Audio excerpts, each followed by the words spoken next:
Hi, everybody, and welcome. My name is Paul Golan. I'm Executive Director of the Society for Humanistic Judaism, and this is the fourth in our series of Life, the Universe, and Humanistic Judaism, our Rabbi and Clergy series. So thank you all for being here. This is a members exclusive. Much of what we do is open to everybody, but we did want to reserve some nice special things for our members as a thank you for supporting either your local affiliated community or SHJ directly. We are a nonprofit organization. We rely on membership, but also gifts above membership is really the largest segment of donations to SHJ, and we are thankful for it. We really appreciate it, and it enables us to do the work that we do. And today we're thrilled to have with us Rabbi Jodi Kornfeld. So I'm going to tell you a little bit about her, and then she's going to make a presentation. If you have questions during the presentation, either remember them or write them in the chat, and we'll have time afterwards to get to them. But she has a presentation to give initially, and we'll start with that. So Rabbi Jodi Kornfeld is the leader of Beth Chaverim Humanistic Jewish Community in Deerfield, Illinois. Jodi is committed to leading by ethical and moral example, listening to the voice of the community, and displaying compassion and sensitivity to the community's needs. Ordained by the International Institute for Secular Humanistic Judaism in 2009, her experience includes directing a humanistic Jewish school, teaching religious school, publishing articles on Jewish educational subjects, and presenting at local educational conferences, as well as coordinating a national conference for humanistic Jewish educators. She holds a Doctor of Science in Jewish Studies from Spertus Institute for Jewish Learning and Leadership, and a master's degree in Jewish Studies from Spertus College, and is a past president of the Association of Humanistic Rabbis. Jodi, take it away. Thanks, Paul. That was really lovely. I appreciate that. I'm going to attempt to share my screen, which I think I know how to do. She says as it's not sharing. There we go. Okay. So if any of you were here last month when Cantor Jonathan Friedman was talking about Jewish music, he said, oh, we've got Jewish as a modifier and we've got music. Now, how are we going to put those things together? And I think in the time that we have now, we're going to sort of analyze the same sorts of topics, but about Jewish art. Because when we speak of Jewish art, that mere phrase can unleash a host of definitional dilemmas. This Jewish Pictionary, and I'm sorry if it's not big enough on your screen, that's like one of the things I can't quite figure out. But anyway, it's to draw a Star of David. And they're being told, well, go ahead and put two triangles, one on top of the other, and you can see what the outcome is. So, who decides what Jewish art is? What is it exactly? How is it perceived by the Jewish community and by the greater outside world? So, needless to say, there are two parts to this topic. What is art? And then how might it be modified by the word Jewish? In other words, what might be on the literal and metaphoric walls? And then how can we use that as a window into the cultures of the Jews over time, space, and geography? I propose that in addition to merely informing the Jewish experience over historical time and geographical space, that there is also an identifiable trend from biblical to modern times, to use Jewish art for polemical purposes, to make an affirmative and often provocative statement about the majority cultures in which Jews lived. A full understanding of that may require textual reference. It's my hope that after I conclude my presentation, and certainly after we conclude our time together, that you may view Jewish art differently, approaching it with a set of questions that you may not have previously asked. My own epiphanic moment came when my teacher at Spertus, Dr. Byron Sherwin of blessed memory, spoke of the Warsaw Ghetto Uprising statue by Nathan Rappaport that is in both Warsaw and at Yad Vashem in Jerusalem. The Warsaw Ghetto Uprising took place more than 80 years ago, And the statue depicts Mordechai and Yelovitz, one of the leaders of the uprising, with others. Almost as an aside, Dr. Sherwin noted that unlike the statue's strong and muscular man seen in the middle figure, that it was the image of what Max Nordau in 1898 had called the muscular Jew. The reality was an already thin Yelovitz, emaciated by conditions of deprivation without adequate food or water or air in the ghetto, leading to an unsuccessful uprising. And in that comment, I realized the potential polemic value of Jewish art. The statue, created in 1948, was undeniably a polemic against the wider culture's actual victimization of the Jew and the perceived notion of the Jew only as a victim. Here, in this statue, Jews were the victors, not victims. A polemic against the stereotype of a Jew whose fate was in the hands of others and was displayed in such a fashion. The muscular Jew was portrayed as reality. But to return to the first half of the equation of Jewish art, art is that which records, reflects, and restates the actual and imagined reality of its cultures. It can be reflective, evocative, and descriptive. It can be imaginary, aspirational, and expressive. It can mirror the actual experiences of the artists and their communities, or it can push new boundaries of expression. It can be two-dimensional or three-dimensional. It rarely, though, is accompanied by a contemporaneous explanation of purpose, meaning or intent, giving truth to what Elizabeth Ann Buccianeri said: art is in the eye of the beholder, and everyone will have their own interpretation. In the context of Jewish art, there is a process of what Stephen Fine called visual midrash, in which the modern observer engages in order to come to a potential or plausible understanding. So with what forms can the viewer or the observer interact? If we draw an analogy to a blueprint of an art museum, there can be halls of antiquities, of paintings, both scenic and portraiture, of metallurgy, of sculpture, or of textile arts, of mosaics and frescoes. To this, we can add architectural spaces, generally for communal use.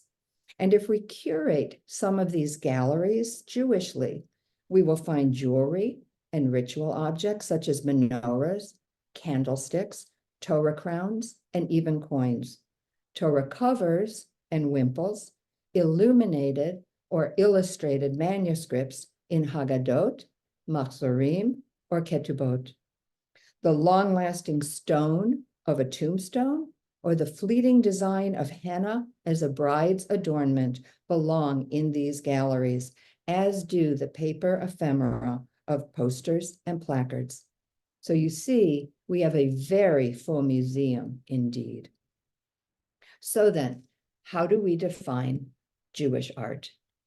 Without a single location or a single national identity, or without any of the other traits of a group's identity, how are we going to figure this out? Jewish art was seen historically and largely externally as oxymoronic. Additionally, the misguided and largely anti-Semitic trope that Judaism is an aniconic, without images, an aniconic religion is belied. This notion derives from a misunderstanding of the second commandment. Oops, sorry. There we go. The second commandment appears in two iterations in the Torah. As you can see, it's in Exodus, and then it's repeated again, pretty much the same in Deuteronomy. However, when we take a look at the language that's there, it's apparent that idolatry, not imagery, was prohibited. The language prohibits other gods in this translation beside me, sometimes translated as before me, meaning hierarchically, in a superior position, In other words, don't take any other gods from the pagan world, from the Canaanite world, and elevate them, be above and beyond the biblical God Yahweh. The further language in the commandment that none of these images shall be in the heavens, on the earth, or in the waters reflects the very loci of pagan gods of the time. So the second commandment itself was a polemic against paganism. When we shift the paradigm to what was shared across time and space instead of what was lacking, Jewish art emerges clearly. Regardless of location, Jews shared a religious context. They shared a vocabulary of faith and tradition, even when their languages varied. And until the establishment of the State of Israel, Jews shared the status of being a minority population, more often than not persecuted in the lands in which they lived. Given all of this, Jewish art has been variously defined. As you can see, Jacques Lipschitz, who was a sculptor and a cubist, said Jewish art is Jewish if a Jew creates it.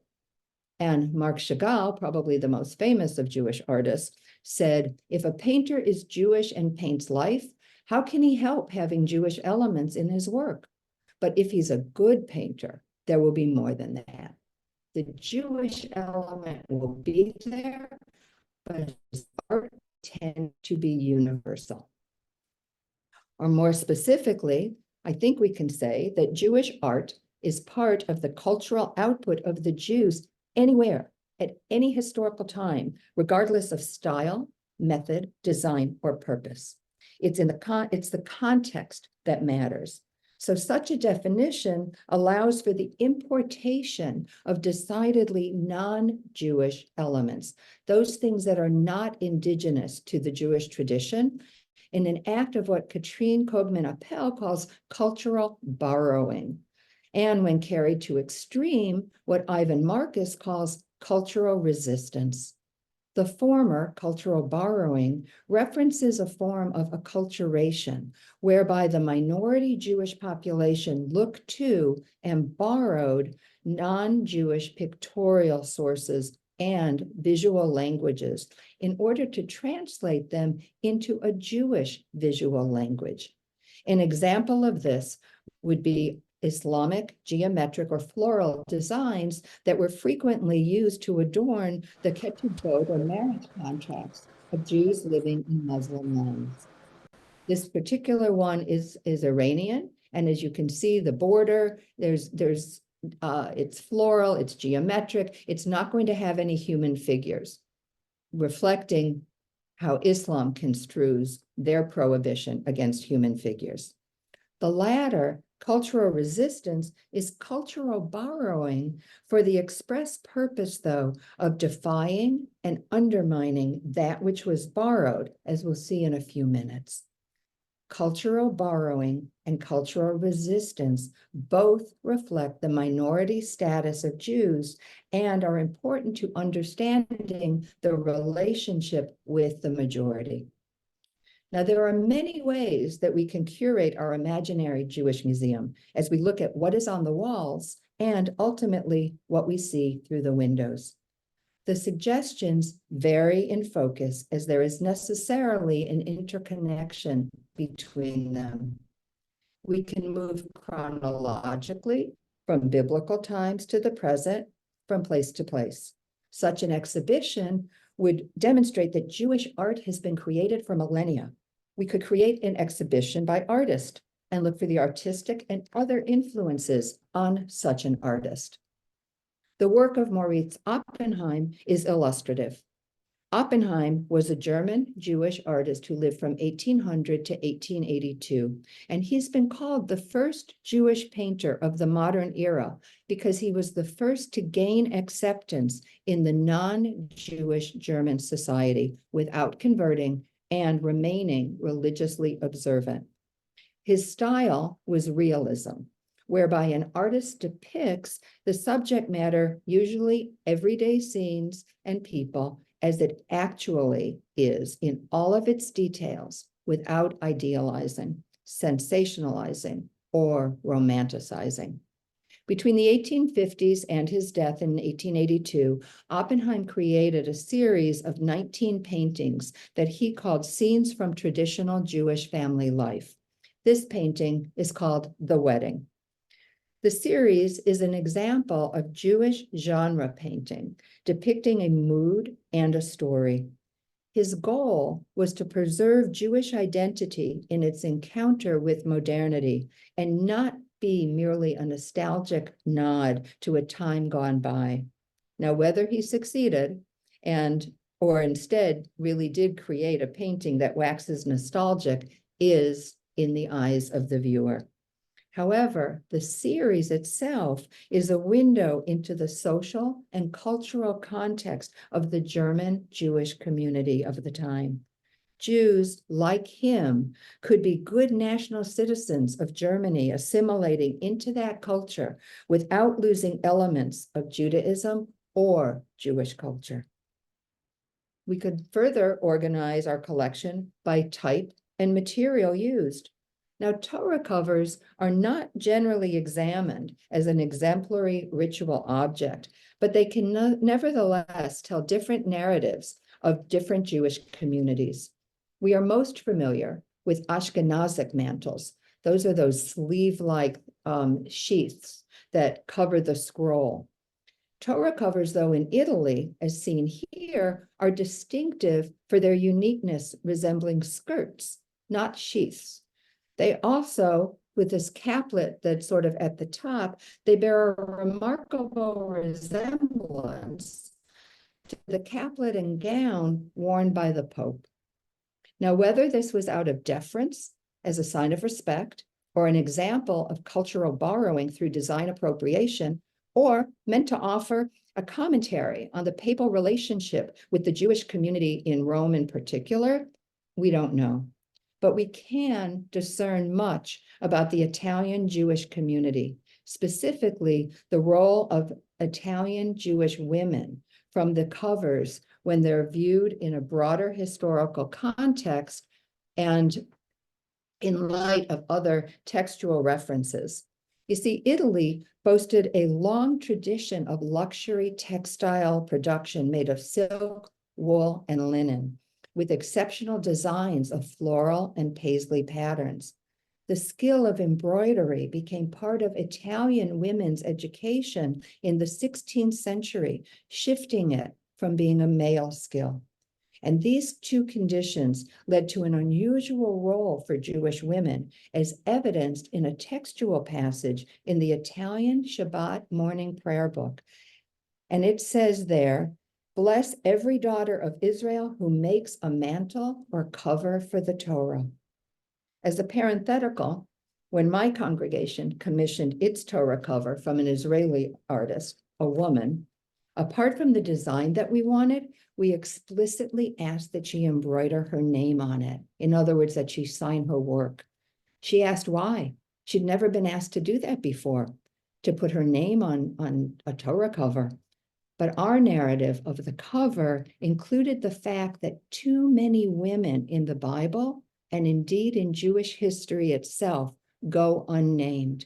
And we wanted this to be a corrective to that trend, our own polemic, if you will.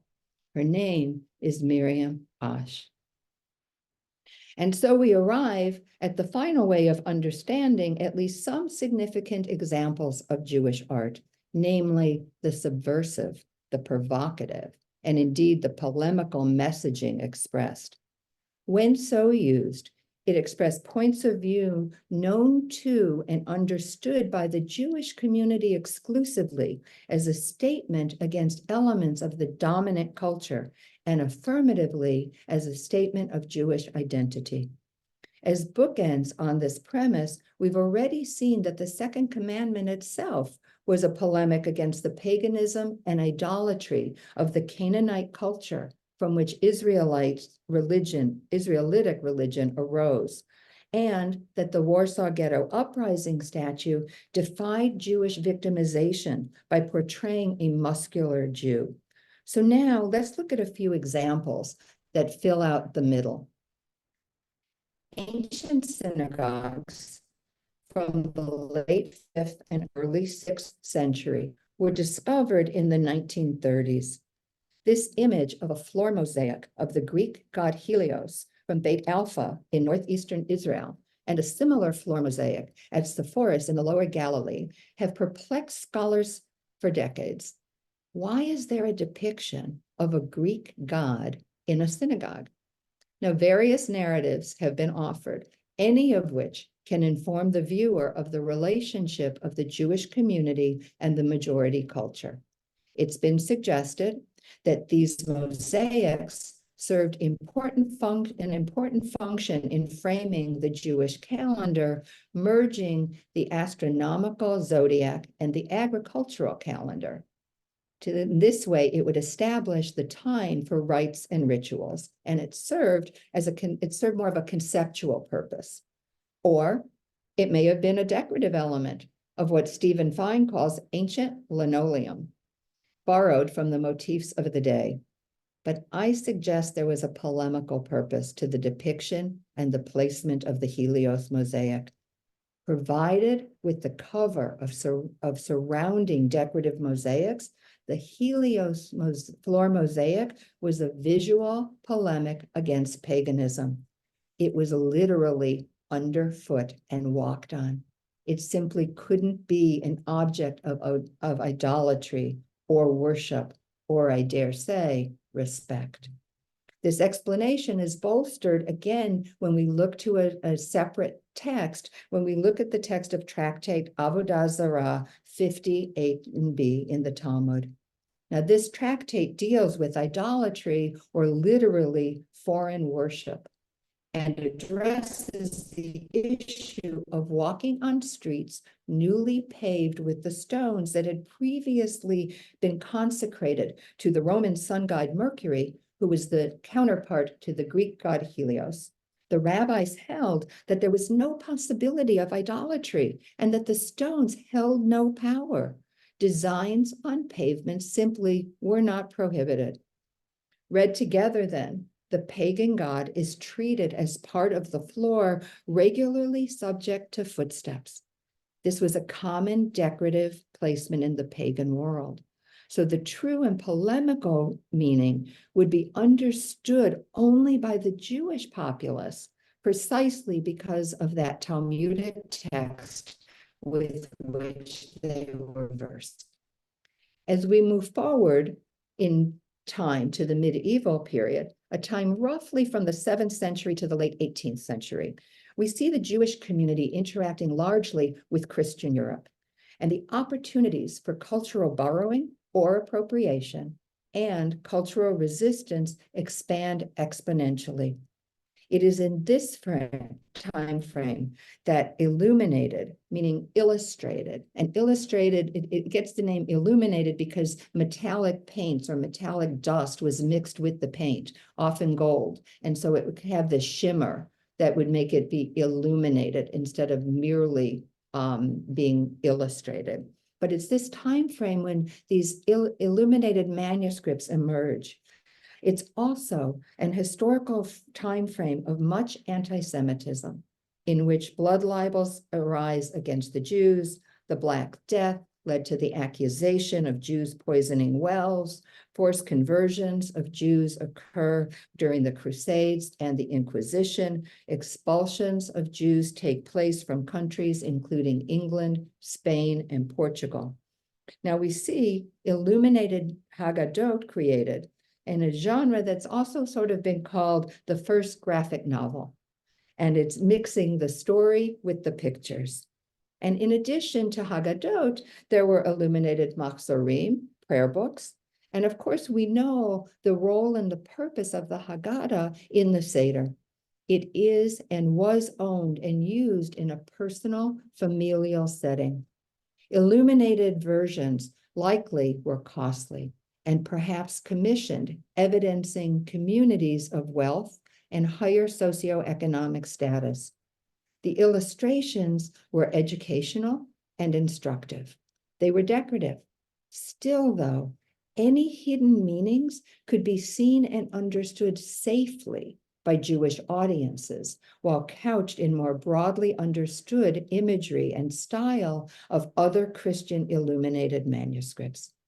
Now, the well-known Exodus story of the Israelites not just escaping slavery, but prevailing over the Egyptians, it gets a visual treatment that also offers commentary on the then contemporary majority powers. The famous example that you see here is the so-called bird's head Haggadah from the 1300s in Mainz in southern Germany.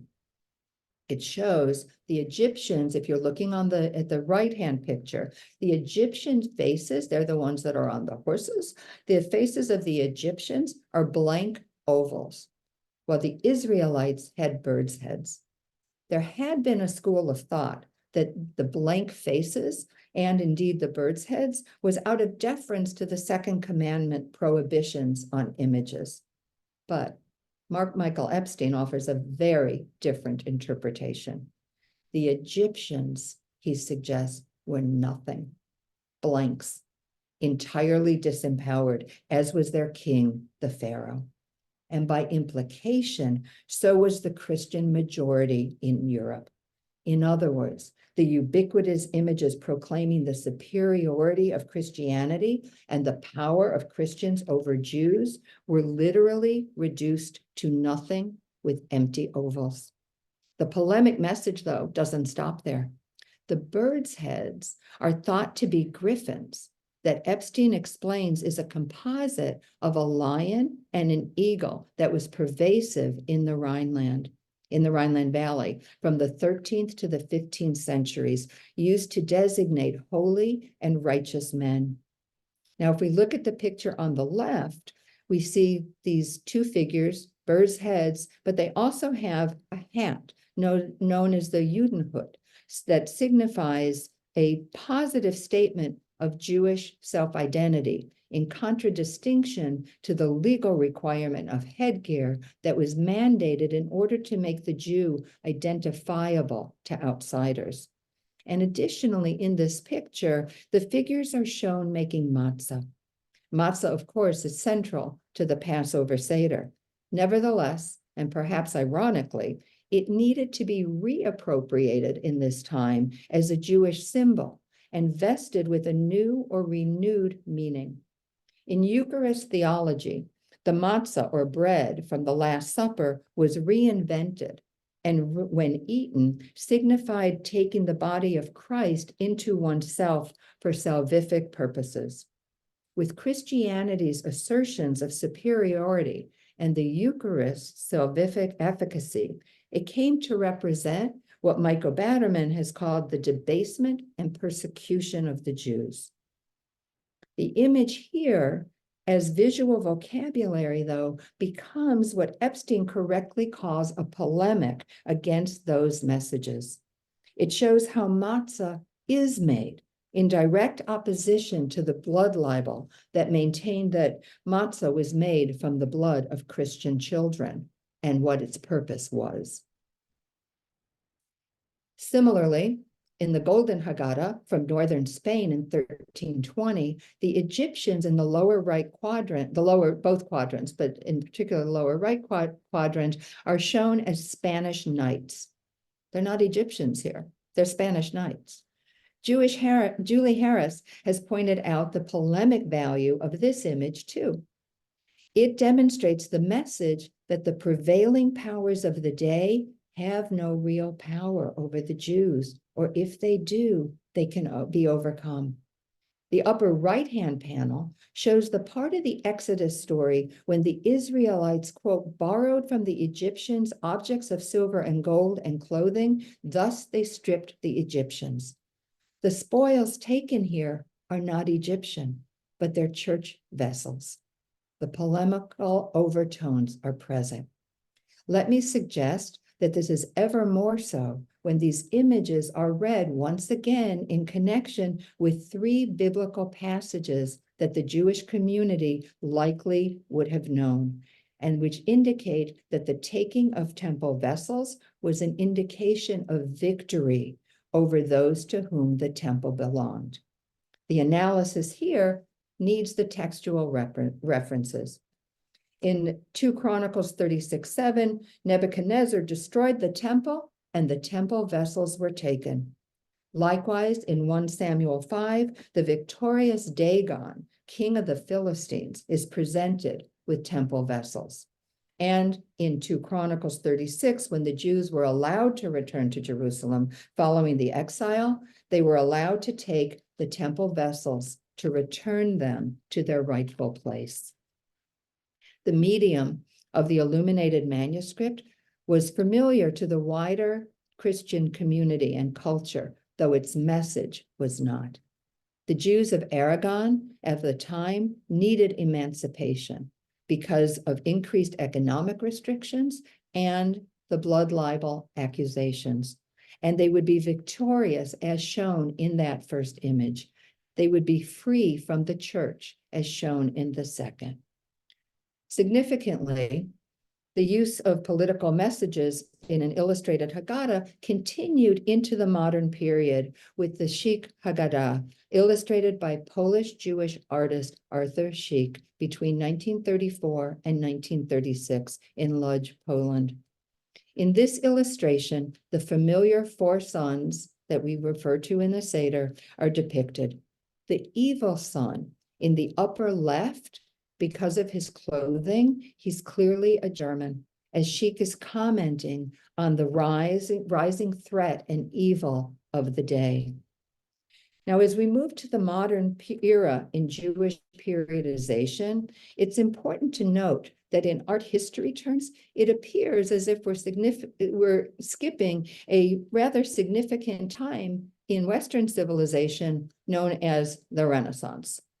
That represented a rebirth from the Christian Dark or Middle Ages, an historical period of much darkness, death, disease, and disarray that resulted from the fall of the Roman Empire. In Jewish historical terms, though, the Renaissance is subsumed in the medieval period. With some minor exceptions, there really were no new cultural or artistic outputs from the Jewish community that's commensurate with that time period known as the Renaissance. Though, as an historical aside, there was Jewish humanism in the Renaissance, with some texts that have come down to us. Jews encounter with modernity pose challenges of assimilation and identity. Think back to Oppenheim, to his series of paintings. Throughout, it's been an ongoing communal dialogue of what to retain, what to restate, and what to reject. It has further been a time when the majority culture has been both receptive and embracing, and also cruelly repressive and genocidal to Jews. Though still a minority culture, Jews in the modern period have made so many inroads that they are well integrated into the majority culture in virtually every endeavor. Additionally, the founding of the State of Israel created a place where Jews are the majority culture. Jewish art continues in the modern era, though its polemic messaging has diminished. It more closely resembles Lipschitz' definition that Jewish art is art that is created by a Jew. Messages and meanings are more universalistic and directed at Jewish and non-Jewish audiences. Jews have been leading figures in every modern art movement.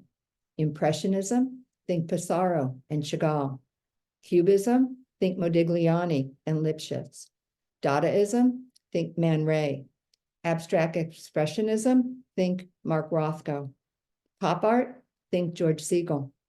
Kinetic art, think Yaakov Agam. The interplay between the Jewish community and majority culture can be seen in but a few examples. In the early 20th century, some Jewish art offered a visual narrative of Max Nordau's muscular Jew, demonstrating strength and pride. As in earlier examples, the visual needs to be read in light of relevant text.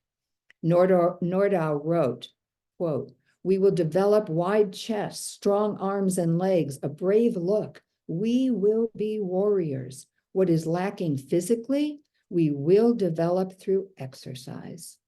And Zionism would be the perfect vehicle for this muscular Judentum, this muscular Judaism. And this was in stark relief to the stereotypical image of the Jew as weak, pale, lacking nerve, studious, but never getting outdoors.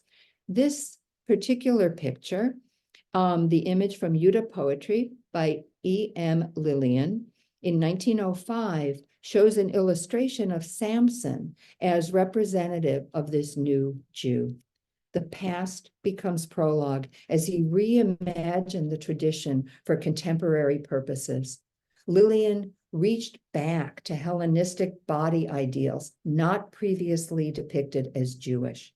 And similarly, in the front piece of the journal Alt New Land, Old New Land, from 1904, Lillian has created an image that reworks the story of the spies from Numbers 13. The textual reference, again, is key. In that story, 12 spies are sent out to scout the land, but only Joshua and Caleb report that the land was good. Here, the spies are the settlers of the land. The land, too, itself is so fertile and abundant, and the bunches of grapes that are grown there, they're so heavy that they need to be carried by 2 very strong men. The sheer scale of the symbol of fertility and the men conveys not only a message of strength, but virtually rewrites Jewish history. Zionist propaganda posters seized on this imagery. By definition, propaganda is designed to convey a political message, overtly or implied. The audience was clearly Jewish. The image of the muscular Jew, well-tanned, with tools to develop the land, physically working the land, advanced a political pro-Zionist, pro-Jewish Zionist agenda. It was the visual counterpoint to that stereotypical image of a weak Jew. And the Hebrew on the poster, Keren Kayemet LeIsrael, means a fund for the existence of Israel. This was the forerunner to the Jewish National Fund. Now, the final image that I want to share with you can be found at the Art Institute of Chicago. Marc Chagall, as I said earlier, perhaps the most famous Jewish artist, painted it in 1938. Chagall famously said, quote, "Were I not a Jew with the meaning I put in the word, I would not be an artist at all, or I would be something else altogether." This painting, White Crucifixion, replete with symbols, images, and icons, merges the various concepts that we have explored. Cultural borrowing is evident with the center figure of Christ and a common Christological motif, an image of a halo around his head. Cultural resistance is evident by taking that image and using it for Jewish purposes, as the halo is mirrored with a similar halo surrounding what appears to be a menorah at his feet. Further, he's surrounded by images of Jewish villages being burned and of Jews trying to escape. There are depictions in this painting of a synagogue, a menorah with one candle extinguished, and a talit, a Jewish prayer shawl covering Christ. The placard that the woman on the lower left is carrying says, "Ich bin Jud, I am Jewish." And there is the unmistakable polemic message as the perpetrators have Nazi armbands. In fact, there were other images of swastikas that if you see the painting in person and get up close to it, you can see that they were scraped away and painted over, because even Chagall and the time that he was painting it, they were deemed too dangerous to be depicting in 1938. This painting was meant to protest the persecution of Jews at a time generally, and as a result of a particular German Aktion on June 15th, in which 1,500 Jews were sent to concentration camps, and also of Kristallnacht on November 9th, among other brutalities. Chagall has taken the central Christian image and reconfigured it for Jewish purposes, using depictions of then contemporary persecutors to make his statement. Christ is a persecuted Jew, not a Christian dying for other people's sins. The Art Institute of Chicago describes the painting's message as follows. By linking the martyred Jesus with the persecuted Jews and the crucifixion with contemporary events, Chagall's painting passionately identifies the Nazis with Christ's tormentors and warns of the moral implications of their actions. Then finally, as we have seen with other works, there is in fact a textual referent that informs the meaning of the painting. If you focus on the burning Torah in the lower right-hand corner, Susan Compton tells us that there is an unexpected secret reference to a classic Hasidic story, the burning of the Torah. And that story is as follows. Once, when a bishop tried to burn the sacred writing of the Jews, the mighty prayers of Rabbi Israel went to the palace of the Messiah. The bishop thereupon fell into a fit, frightening all the others who had been intending to burn the Torah scrolls. She explained Chagall's white light, symbolizing the power of the word of God, and is traversed by a green-clad figure with a bundle, the Elijah from his other painting, Over Vitebsk, who comes back to help his people in times of trouble. So this painting, like works in prior eras, becomes a visual polemic of a particular text. The message betrays the Christian notion of salvation and a Messiah who has already come. Instead, it is a message of future redemption and the promise of a messianic age as a salve to current troubles. The horrors and persecutions will end. So our field trip to the Jewish Art Museum is now complete. We've needed to look broadly at all forms of artistic output by Jews throughout time and space. Textual references have been of great assistance as we seek to understand the messages potentially embedded in each work of art. And in good Jewish fashion, we ask questions of the artwork, of the artist, and of the communities from which they came. Answers that may not be neatly given, but the task is nonetheless worth the effort.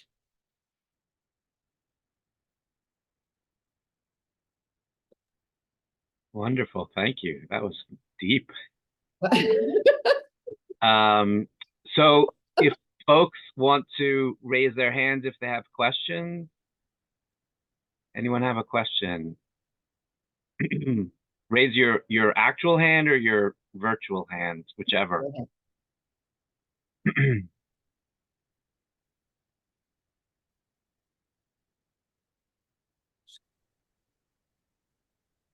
Well, if there are no questions, Jodi, I just want to say that was amazing.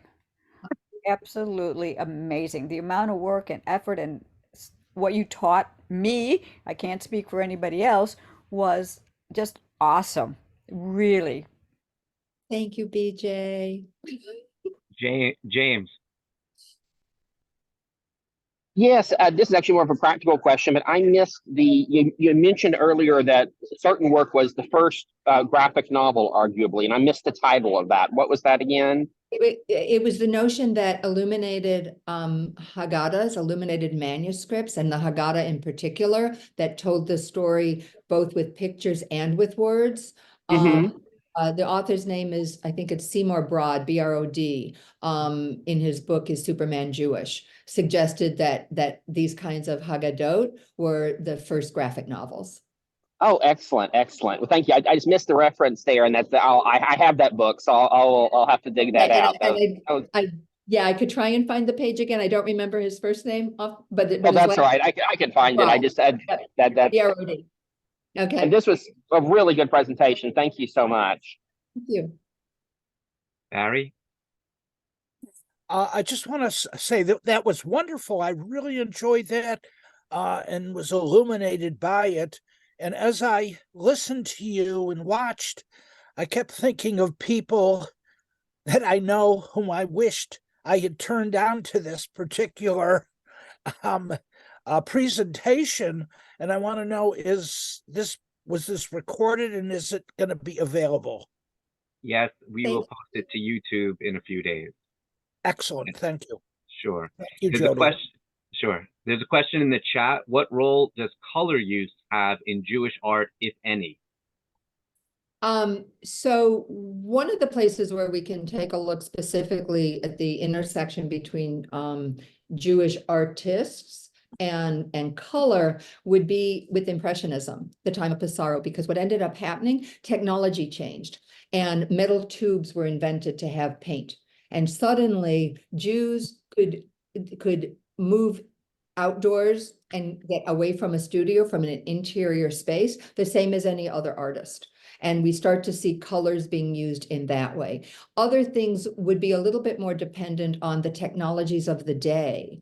So illuminated manuscripts, clearly we have color that's being used, but then again, the technology of the day to make them illuminated, being that sort of metal, I'm going to call it dust. It's not dust, but that was mixed in with the paint that would make it shimmer and shine. Some of the other kinds of technologies that you would see had to do, if we get back to all the way back to biblical times, certain dyes were more available. Red was a color that might be more easily accessible when you think of terracotta and what might be ground to make it. So I think that in particular, the use of colors would be more driven by what was available than any necessarily a quote Jewish color. That said, though, if you think of Rothko's color fields, years ago, I was teaching a third grade class and I showed them a yellow and red Rothko and said, is this Jewish art? And the answer was no, absolutely not. And then I showed them a blue and white one. And I said, is this Jewish art?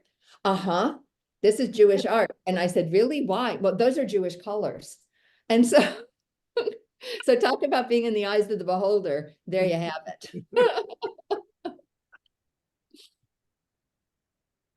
I've seen those with my kids, and I ask, "Is this art?" Period. Just Well, color. so I know. right. So abstract expressionism tries to get down to the absolute bare bones that you would need to express any kind of a notion, right?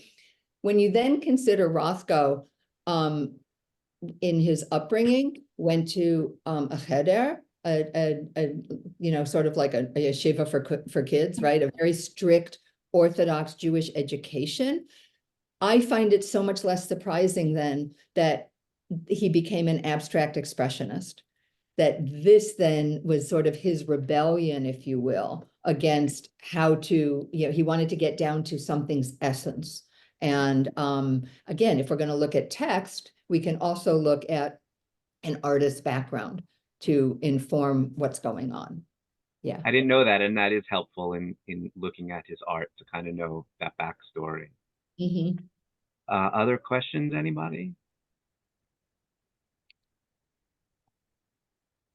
I didn't know of Arthur Schick until just 2 years ago when I fell in with a gang of rogue Jewish stamp collectors, because he did a series for Israel stamps, but so many interesting paintings and themes, so many Jewish themes, really fascinating and impossible to spell his last name, but I learned that it's pronounced Schick, but it's Thank you. Okay. I've heard it chic and I've heard it chic. And so okay.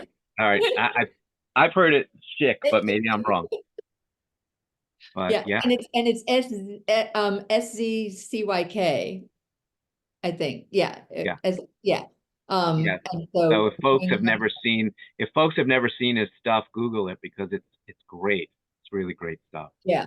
Yeah, it's really cool. I'm just gonna, because it's gonna bother me and I won't have a chance to correct to correct this if I don't give you the spelling correctly. SZYK.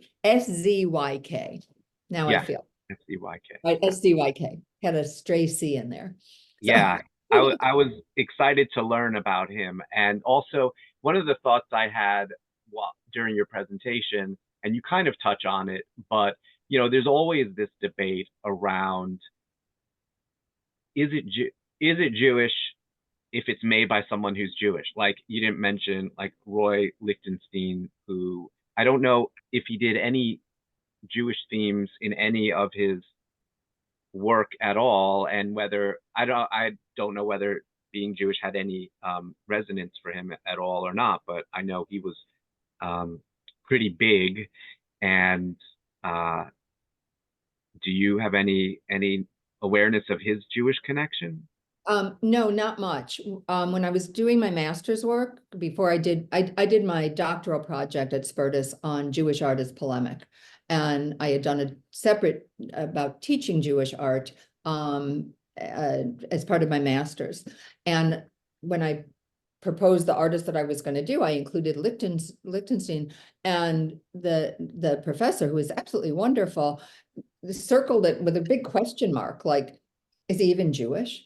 Like, right, you know, so that's part of the dilemma, right? So Pissarro I include in Jewish art because again, his own background, he was an atheist, but he and his brothers all had biblical names for their middle names.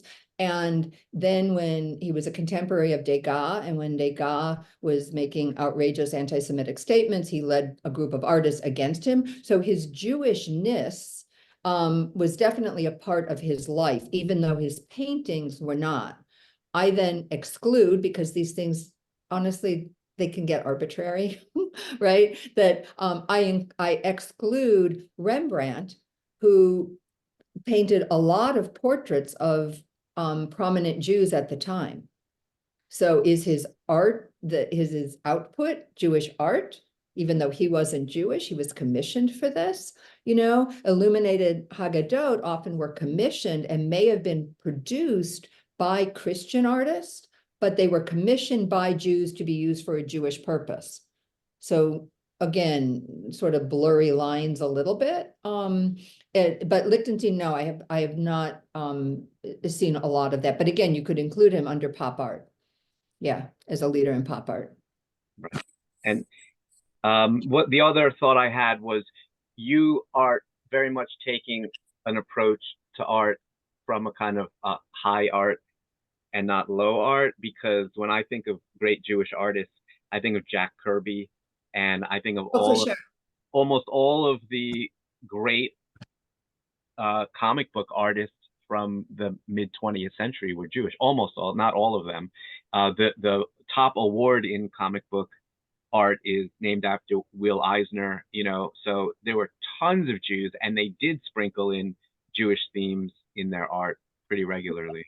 And often used it as a polemic. So if I recall, in my doctoral project, I think I have a section on that, you know. So yes, this was more high art, but without question. I mean, Superman, you know, the title of the book is Superman Jewish, but I think the answer is and I presented to my students, Superman was Jewish. You know, we're going to take it, his origin story is the story of Moses, right? He's put into a capsule rather than a basket so that he can safely go away. His father's name is Kal-El, which, you know, either means like voice of God, or, you know, depending on your vocalization for that. So there is so much, and then it comes out, the first issue, and Paul, you would know your pop culture better, your comics better than I, but you know, the cover where he's like defeating the Nazis. And so here, at a time when Jews are being persecuted in Europe, we end up with the creators, right, with Siegel and Schuster, creating this Jewish character, really, that says we will not be it is the muscular Jew. It's another version of the muscular Jew. Yeah. Right. Yeah. It was Captain America's first cover. He's punching Adolf Hitler, like literally. Okay, thank you. There we go. Yeah, but right, and yeah, and obviously there's been multiple books written on the Jewish origin of comics, but it is, I think, relevant that there were Jews in both high art and low art. It's not, we weren't only relegated to low art, so This Right. has been fascinating. Any other questions before we? I will just add that the comic book industry is so populated originally with Jewish artists because they were discriminated against and couldn't get jobs, Right. right, as graphic artists. So Sure, and that also launched Hollywood. I mean, it was yeah, right. and Yeah. frankly, money lending. It's how we got into everything we do, right? Is they don't let us do the things that they're making money at, and then we go find ways to make money at other things. But yeah, and that part of the story is great to me. I love that part. But I do think that it's also remarkable that folks were able to break through. Marc Chagall is one of the great artists of the 20th century and very Jewish themed material most of the time. So yeah, this is fascinating. Thank you so much for this presentation. And thanks everybody for being here. And as we said, we will put this recording up so you can rewatch it and catch everything that you missed. And we'll be back again next month, second Thursday, with another presentation. And you will get, if you're not getting our emails, be in touch with me, but you will get emails letting you know what's coming up. So once again, thank you all and have a great day.